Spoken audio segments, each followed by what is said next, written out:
बिस्मिल्लाहिर्रहमानिर्रहीम। अस्सलाम वालेकुम व्यूअर्स, तव्हां ॾिसी रहिया प्रोग्राम मैरान क्लिनिक। आऊं डॉक्टर फारूक टालपुर। प्रोग्राम जी शुरुआत लाखिणी लतीफ़ जे अमर सिट सां कंदासीं त अघाई सघा थिया जे वेठा वटि वेझनि। व्यूअर्स, जो कि प्रोग्राम में असां गुफ़्तगू कंदासीं ॿारनि जी बीमारियुनि जे हवाले सां, छाकाणि त हिकिड़ो त हीअ मौसम जेका आहे उहा थोरी टेम्परेचर जेको आहे सो लो थियो आहे, त ज़ाहिर आहे त उन्हनि ॿारनि खे जिन जी उमिरि पैदाइश खां वठी 5 साल आहे या उनखां वॾा ॿार आहिनि, उन्हनि जे लाइ इहा मौसम कंहिं हवाले सां अहिड़ी आहे जो हू कंहिं न कंहिं हवाले सां किथे न किथे कंहिं बीमारी जो शिकार थी सघनि पिया। हाणे उहे बीमारियूं जेके हिन मौसम में थी सघनि थियूं, उन्हनि में मेजर जेका आहे उहा आहे फेफड़नि जी बीमारी या साह जी बीमारी या रेस्पिरेटरी ट्रैक्ट इन्फेक्शन। उनखां अलावा जेके बाक़ी एलर्जीज़ वग़ैरह आहिनि, उन हवाले सां बि असां पंहिंजे अॼोके प्रोग्राम में गुफ़्तगू कंदासीं। गुफ़्तगू करण जे लाइ जेका महिमान शख़्सियत मूं सां गॾु आहे, उन्हनि खां तव्हां वाक़ुफ़ु आहियो। पाण कंसल्टेंट पीडियाट्रिशियन आहिनि, न्यूरोनेटोलॉजिस्ट आहिनि।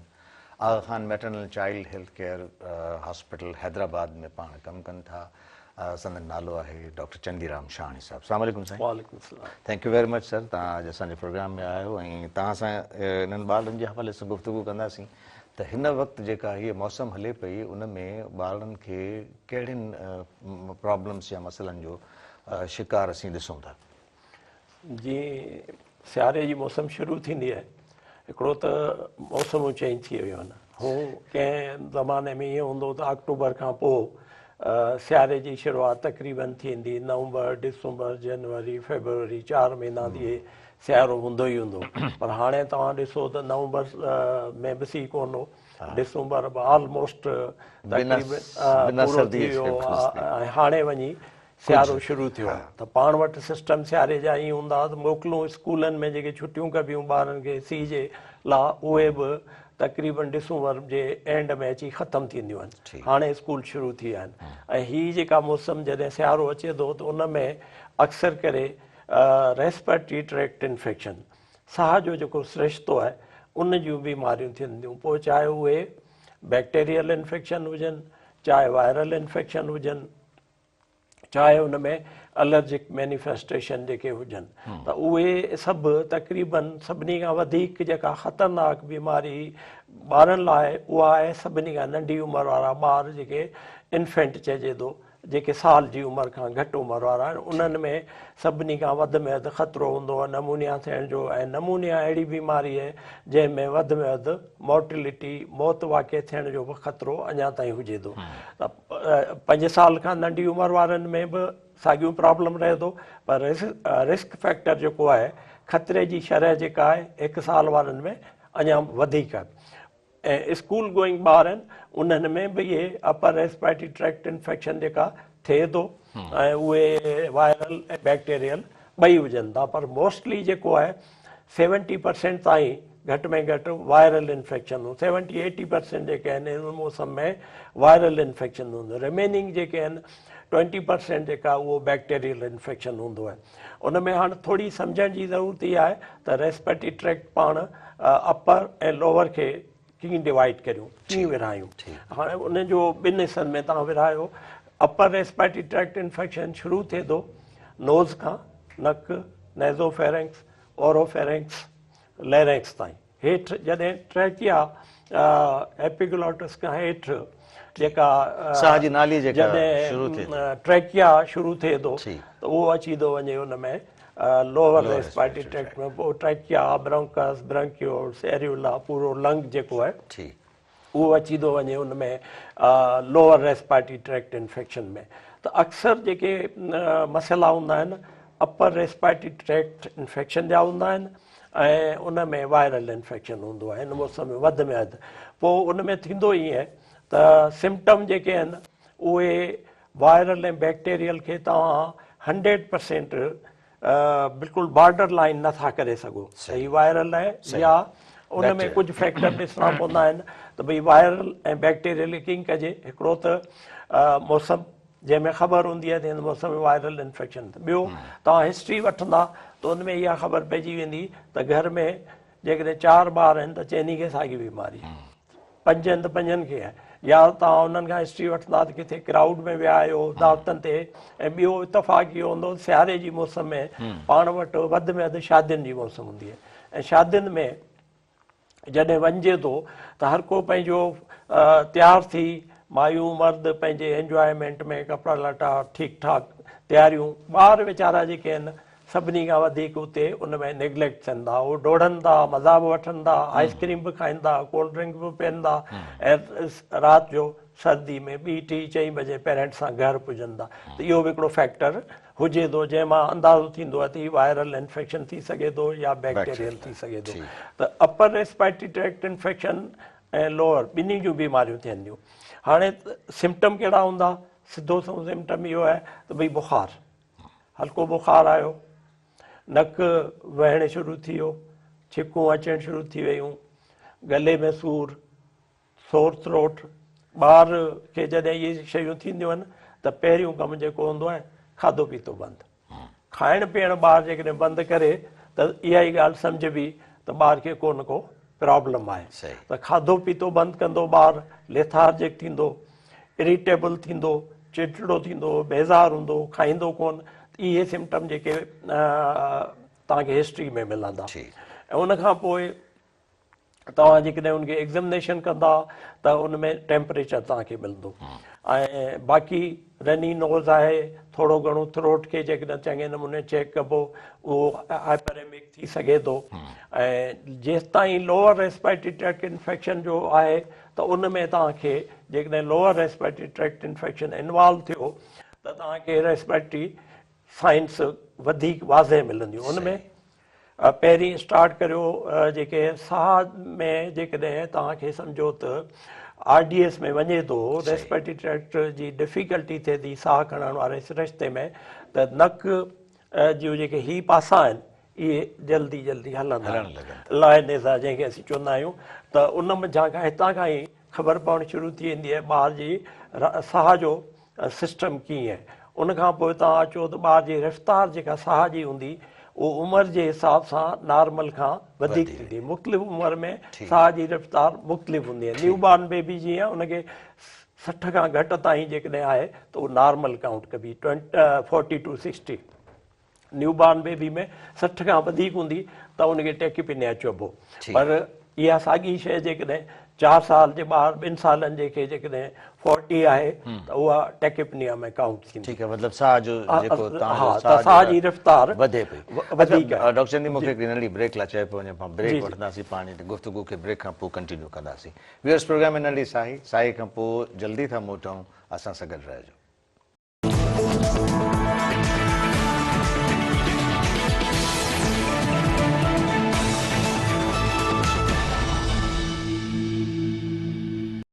Welcome back viewers. प्रोग्राम में नंढड़ी साई खां पोइ हिकु दफ़ो ॿीहर हाज़िर आहियूं ऐं असां गुफ़्तगू कयूं पिया ॿारनि जी बीमारियुनि जे हवाले सां। असां सां गॾु आहिनि डॉक्टर चंदीराम शाहाणी साहब। पाण ॻाल्हि पई कई त लोअर रेस्पिरेटरी ट्रैक्ट में जेकॾहिं उन में थिए थो प्रॉब्लम त उनखे कीअं ख़बर पए? पहिरीं त नक जी खां ई शुरूआति थिए थी, उन में तव्हांखे लॻंदो साह खणण में नक ज़्यादा ई फुंडिजे थो, ऐं पोइ तव्हां जेकॾहिं गले वारे पासे खां ॾिसंदा त तव्हांखे इन ड्राइंग थींदी हूंदी, हीअ जेके मथां खां हेठि साह खणण में ज़ोर लॻाइणो पवंदो आहे। ऐं जेकॾहिं उनखे ॿार खे थोरो तव्हां कमीज़ हटाए उहो ॾिसंदा, ऐं इहो लाज़मी आहे जेकॾहिं साह जे सिरिश्ते जो तव्हांखे चेक करिणो आहे, रेस्पिरेटरी नमूनिया चेक करणी आहे, ब्रैंक्यूलाइटिस चेक करिणो आहे, तव्हांखे अस्थमा चेक करणी आहे, ॿार जी चेस्ट जेकॾहिं तव्हां कमीज़ पाते सुतो पियो आहे ईअं स्टे त की त इहा जस्टिफाइड न आहे। सिर्फ़ु तव्हां कमीज़ हटायो, साइड खां ॾिसो त तव्हांखे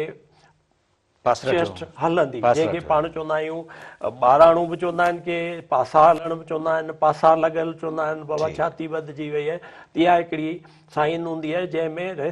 जॾहिं आम तौर ते असां तव्हां सभई साह खणूं था त अननोटिस्ड तव्हांखे ख़बर नथी पए त तव्हीं साह खणो पिया या महसूसु कोन थो थिए। ऐं जॾहिं माण्हू खे रेस्पिरेटरी सिस्टम में प्रॉब्लम हूंदो आहे, को इन्फेक्शन हुजे, को मसइलो हुजे, त साह खणण लाइ तव्हांखे हेल्प जी ज़रूरत हूंदी आहे। उहे हूंदियूं आहिनि एसेसरीज़ मसल्स, जेके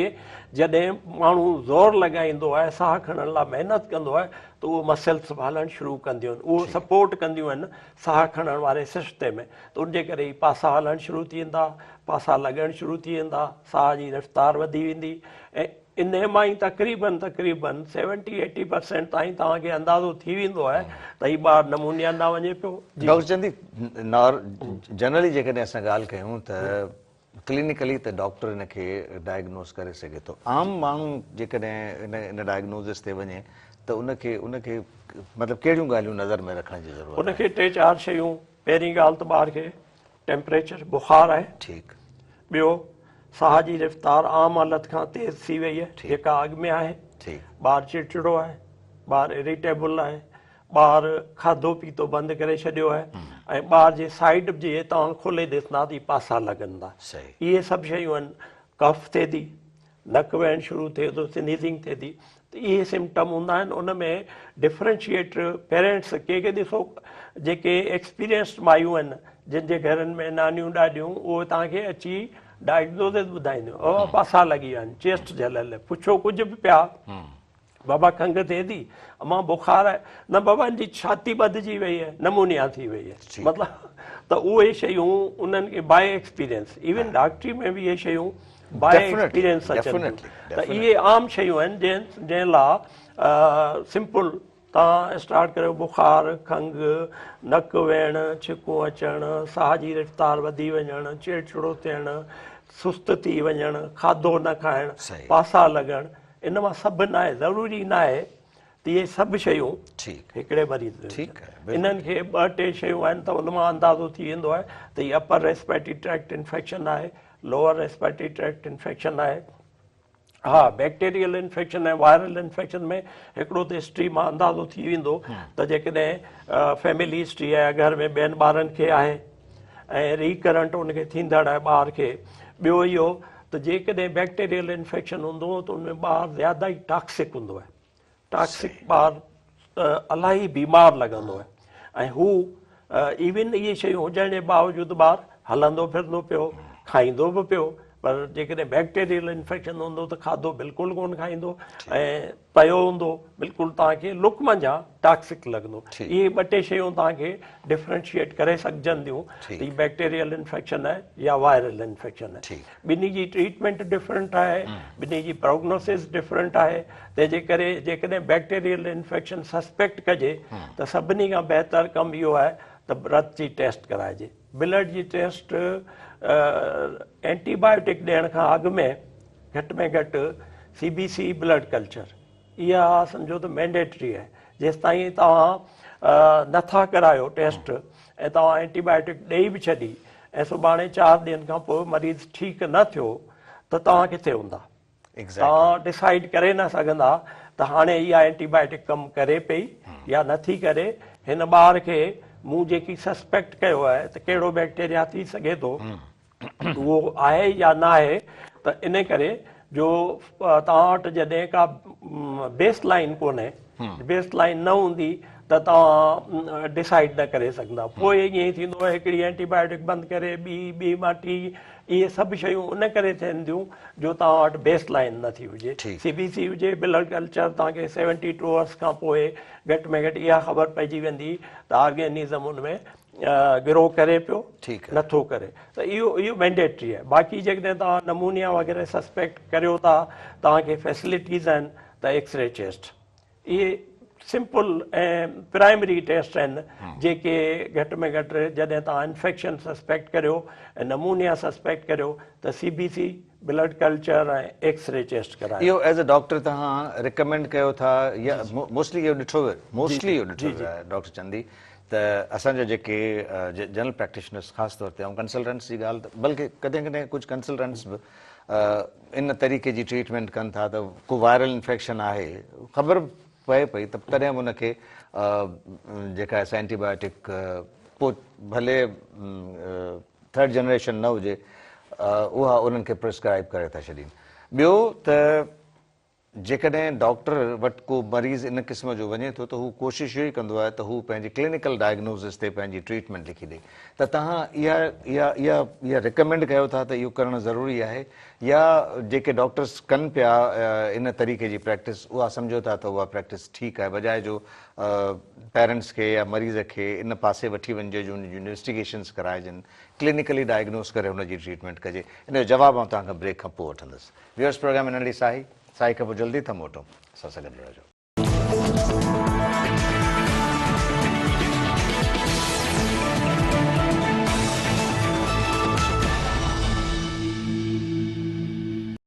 वेलकम बैक व्यूअर्स प्रोग्राम इन साई खां पोइ हिकु दफ़ो ॿीहर हाज़िर आहियूं ऐं असां सां गॾु आहिनि डॉक्टर चंदीराम शाहणी साहब पाण कंसल्टेंट पीडियाट्रिशियन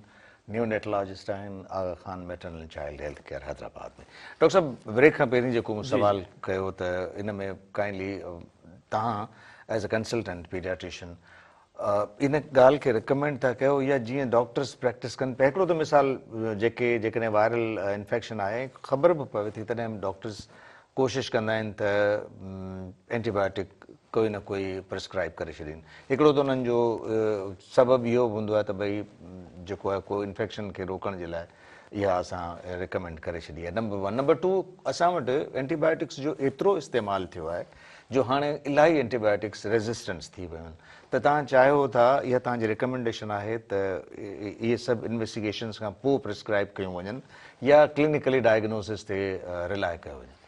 पहिरीं ॻाल्हि त इहा आहे जेकॾहिं तव्हां ॾिसो था त अपर रेस्पिरेटरी ट्रैक्ट इन्फेक्शन आहे ॿार खे स्नीज़िंग आहे नक वहे थो खंघि थिए थी गले में थोरो घणो उनखे प्रॉब्लम सोर थ्रोट आहे अपर रेस्पिरेटरी ट्रैक्ट इन्फेक्शन आहे त उन में 90% वायरल इन्फेक्शन आहे ऐं इन खे सिम्प्टोमेटिक ट्रीटमेंट जी ज़रूरत आहे कंहिं स्पेसिफिक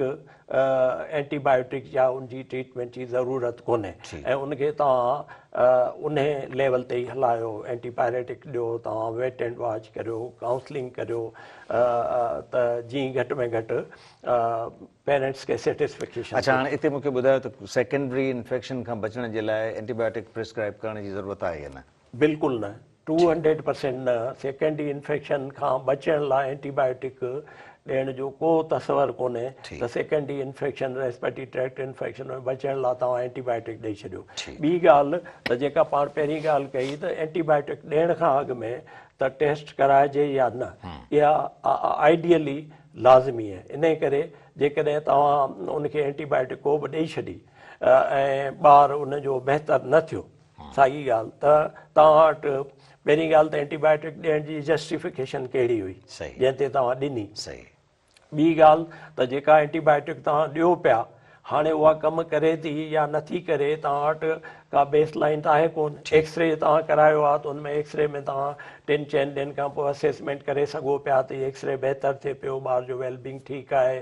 सिर्फ़ु बुखार आहे त ख़ैरु आहे पर ॿियूं शयूं तव्हां चेक करे सघो था ब्लड कल्चर तव्हांजो अवेटेड हुजे 3-4 ॾींहंनि में तव्हांखे ख़बर आहे त हाणे ब्लड रिपोर्ट मिली वेंदी ऐं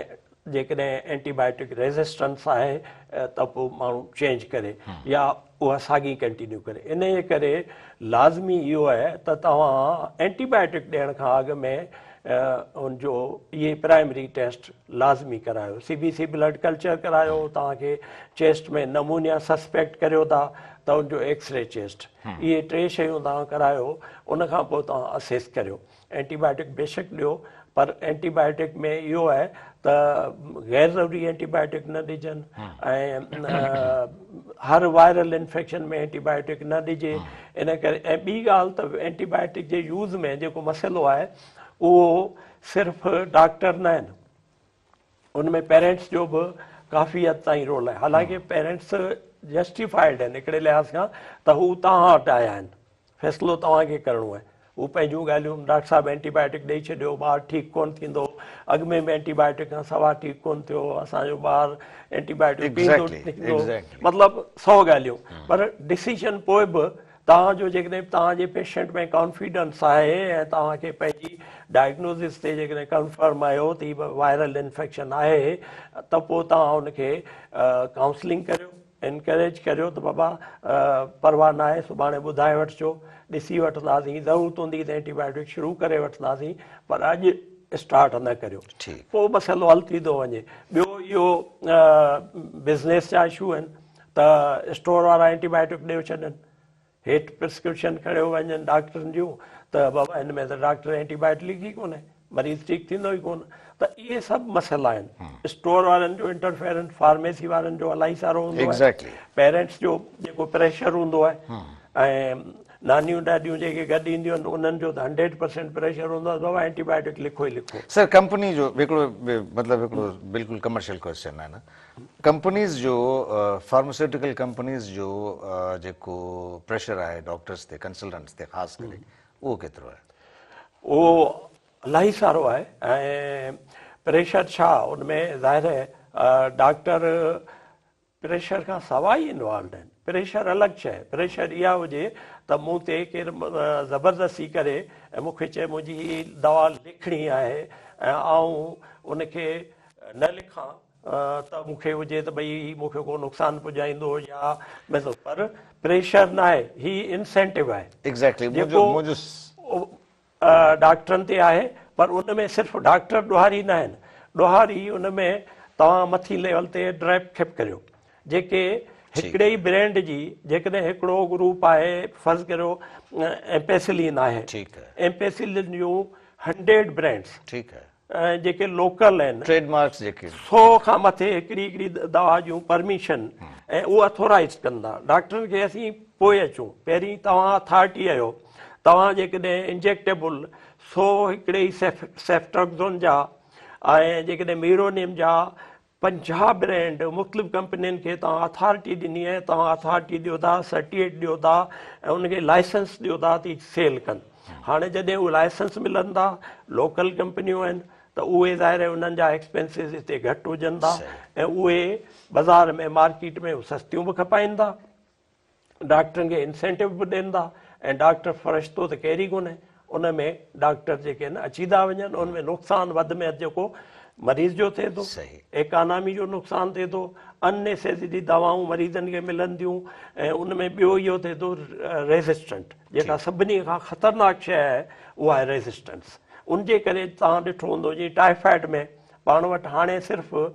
2 मेडिसिन बचियूं आहिनि, हिकिड़ी एज़ेथ्रोमाइसिन जेका ओरल, ॿी आहे मीरोनिम। हाणे एज़ेथ्रोमाइसिन जा रेज़िस्टेंट केस XDR टाइफाइड में अचणु शुरू थी विया, उनजो मतिलबु आहे तव्हां वटि बाक़ी वञी बचंदी सिर्फ़ु इंजेक्टेबल। हाणे उहा तव्हां एज़ेथ्रोमाइसिन तव्हां ॾिसंदा ENT जा 90% डॉक्टर जेके आहिनि उहे उन्हनि जी ड्रग ऑफ चॉइस जेका एज़ेथ्रोमाइसिन आहे। गले में थोरो जेको बि उन्हनि खे इन्फेक्शन नज़र अचे थो उन जे लाइ हू एज़िथ्रोमाइसिन, कंहिं ज़माने में एथ्रोमाइसिन यूज़ थींदी, वेब्रामाइसिन, हाणे इहा एज़ेथ्रोमाइसिन। GPs बि तक़रीबन एज़ेथ्रोमाइसिन 4 मुख़्तलिफ़ नालनि सां उन्हनि खां अचनि थियूं ऐं कंसल्टेंट बि लिखनि था टाइफाइड खां सवाइ, XDR टाइफाइड खां सवाइ बि एज़ेथ्रोमाइसिन यूज़ थिए थी। त डेफिनेटली उनजो ड्यूरेशन डोज़ प्रॉपर न हूंदो ऐं हर बीमारी में ॾिबी त असां इन में सिर्फ़ु डॉक्टर्स खे कसूरवार कोन था कयूं, असां इन में सभई इन्वॉल्व, बिल्कुलु सॼी सोसाइटी जी इन्वॉल्व आहे, मथां खां इन्वॉल्वमेंट आहे। वक़्तु असांखे इजाज़त कोन थो ॾिए वधीक प्रोग्राम खे अॻिते हलाइण जे लाइ, इंशाल्लाह नेक्स्ट प्रोग्राम में वरी, ऐं इहे ज़रूरी आहिनि त असां पंहिंजनि ॾिसंदड़नि खे, असांजे पंहिंजे व्यूअर्स खे या असांखे जिते जिते असांजो आवाज़ु वञे पियो असां उन्हनि खे इन्हनि सभिनी शयुनि खां आगाह कयूं ताकी सोसाइटी में जेकी कुझु थिए पियो उहो उन खां आगाह रहनि। थैंक यू वेरी मच तव्हां असांजे प्रोग्राम में आयो। व्यूअर्स, प्रोग्राम में अॼु असां गुफ़्तगू कई ॿारनि जी बीमारी जे हवाले सां। तव्हांजी राय जो असांखे इंतज़ारु रहंदो। ईंदड़ प्रोग्राम ताईं इजाज़त, अल्लाह वाहे।